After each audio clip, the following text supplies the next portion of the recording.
हमारे यहाँ बहुत अधिक छात्र हैं, 2600 छात्रों को हमारे शिक्षक पढ़ाते हैं, लेकिन इसकी एक बहुत बड़ी समस्या है कि शिक्षकों की तादाद बहुत कम है, जिससे हम बुरी तरह जूझ रहे हैं।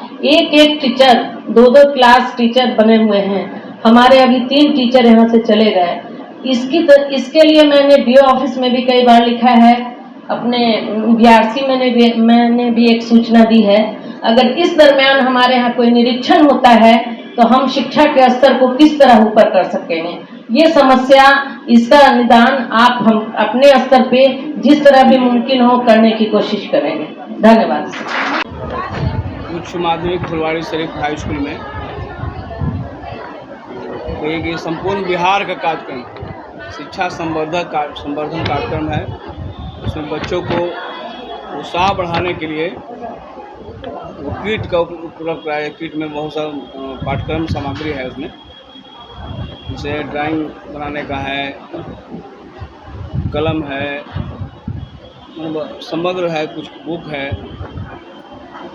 बच्चों को उत्साहित करने के लिए सरकार के द्वारा ये सभी जगह पूरे संपूर्ण बिहार में किट वितरण हो रहा है, ताकि ऐसे बच्चों को जो आर्थिक रूप से जो कमज़ोर हैं, उनके परिवार को दिक्कत नहीं हो,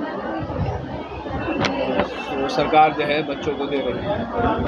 यही कार्यक्रम था यहाँ आज उपलब्ध कराया गया है, सबको दिया गया वितरण।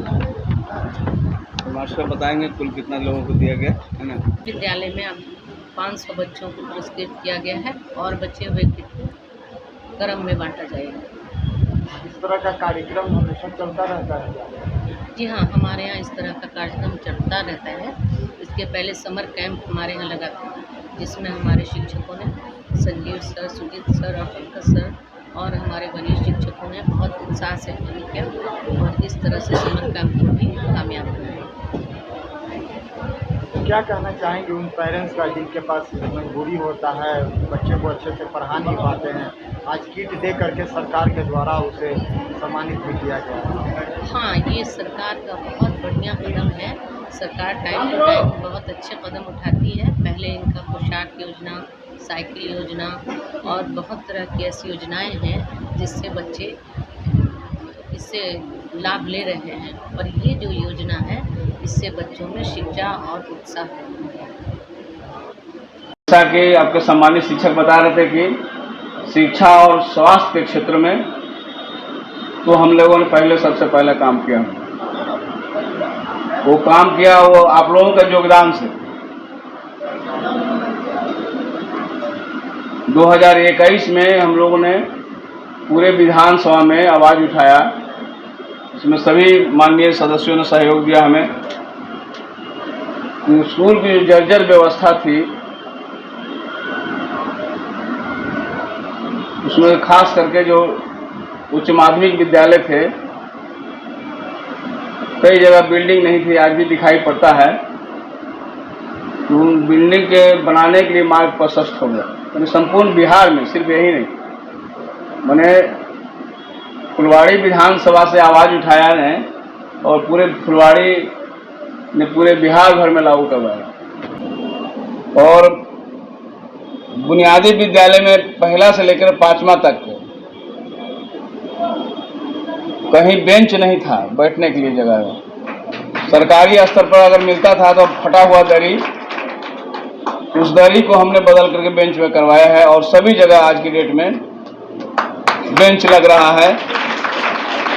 क्योंकि हमने गौर से देखा कि जो सरकारी विद्यालय की जो हालत है या फिर प्राइवेट स्कूल जो कुकरमुत्ता की तरह जब बहुत सारे विद्यालय खुल गए हैं,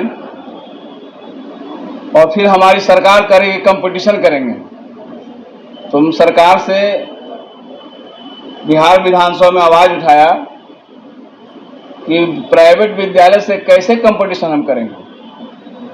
हमारे बच्चे फटा हुआ दरी पर बैठते हैं, प्राइवेट विद्यालय में बढ़िया बेंच मिलता है, इलेक्ट्रॉनिक वाली, आधुनिक बेंच, लकड़ी का नहीं, आधुनिक बेंच। तो कम से कम लकड़ी का तो सरकार मुहैया कर दे, आधुनिक नहीं सही तो लकड़ी उपलब्ध कर दे। वो मार्ग प्रशस्त हुआ और आज बुनियादी विद्यालय में से लेकर के आपको 10+2 तक में सभी जगह पर बेंच कुर्सी दिखाई पड़ रहा है। कई कई जगह स्कूल में हमने देखा जो हमारी शिक्षिकाएं हैं, शिक्षक हैं, एक ही रूम है, उसमें क्लास भी चलेगा और बच्चे पढ़ेंगे। तो सोच सकते हैं कैसे पढ़ेगा। आप बगल में चल जाइए थाना के नज़दीक, तो नया टोला के प्राथमिक विद्यालय 2 है, और साथ साथ नौसा के जो प्राथमिक जो रोड जो है गुड़जी हुई है NH, उसने विस्थापित कर दिया। तो वह विद्यालय के भी बच्चे उसमें पढ़ते हैं और नया टोला के भी। तो एक ही विद्यालय में 2 रूम है, 2 रूम में 2 जगह के विद्यालय उसमें है, और शिक्षक हैं, साथ साथ रसोईया बहने हैं। तो कल्पना कैसे बनाते हैं, कैसे पढ़ाते हैं, ये जटिलता था। उसका भी मार्ग प्रशस्त हुआ नया बिल्डिंग का। जहाँ जहाँ जमीन है, नया बिल्डिंग बनना शुरू हो गया है। जहाँ ज़मीनें नहीं है, तो वहाँ अगर सरकारी स्तर पर गैर मंजूर ज़मीन है, मालिक गैर मंजूर ज़मीन है, या आम गैर मंजूर ज़मीन है, या खरीद करके जहाँ संभव हो रहा है सरकार दे रही है, तो बन रहा है। तो शिक्षा के क्षेत्र में नया तरह से मैंने क्रांतिकारी कदम बढ़ रहा है, नया डेवलपमेंट हो रहा है। तो हम कहना चाहते हैं कि आज तो बहुत सा बैठने की व्यवस्था तो बच्चों को मिला हुआ है। हम लोगों के समय में जब 82-74 में जब पढ़ते थे, तो अपने घर से बोरा ले जाना पड़ता था। एक तरफ कांख में झोला लटकाए हुए रहते थे और दूसरे से कांख में बोरा लेके ले जाते थे। अपने अपने घर से बोरा बिछा करके पढ़ते थे। तो ऐसा स्थिति तो नहीं है तुम लोगों का। अब उसमें भी पढ़ते रहे, एक दिन भी स्कूल में नागा नहीं था। बड़े लड़ते थे हम लोग, स्कूल जाने के लिए लड़ते थे, समझे कि नहीं। घर से अपने पिताजी से, माँ से लड़ते थे कि हम स्कूल जाएंगे। अगर माँ कहती थी कि आज मत जाओ बेटा, तब भी हम लड़ते थे, जाते थे। इतना अभाव में भी पढ़े। स्कूल का तो सरकारी स्तर पर इतना अभाव था, सरकार घर का भी अभाव था।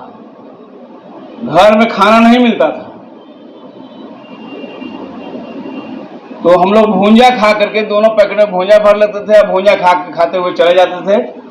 एक पैकेट वाला भूंजा खत्म हो जाता था, जब लौटते थे स्कूल से छुट्टी, तो दूसरा भूंजा वाला खाते थे। ये स्थिति थी। और तब भी हम लोगों ने पढ़ाई किया और काफी मेहनत। अब तो नजदीक से, बगल के मोहल्ला से निकल के यहाँ चले आते थे। 2-2 कोस हमको दौड़ना पड़ता था पढ़ने के लिए। नजदीक में विद्यालय नहीं था। अब तो हर जगह पंचायत में हाई स्कूल हो गया है, प्राथमिक विद्यालय, मिडिल स्कूल हो रहा है, ताकि और भी बच्चे प्रभावित हो रहे हैं। अभी हम लोगों के बीच में जो है जो किट मिल गया, सब लोग बच्चों को दिया जा रहा था। किट के पीछे क्या है कि इनका अभाव नहीं होगा। सरकारी स्तर पर अगर घर में भी अगर कोई आर्थिक अभाव हो रहा हो, तो सरकार ध्यान दे रही है कि किट भी उपलब्ध हो जाए बच्चों को, ताकि समय पर अपना सब कुछ कर सके। सब उपलब्ध हो रहा है, कपड़ा लत्ता से पैंट शर्ट मिल रहा है, खिचड़ी के जरिए भी बुलाया जाता है बच्चों को, तो उपलब्ध हो रहा है। और इसमें साथ साथ छात्रवृत्ति भी मिलती है।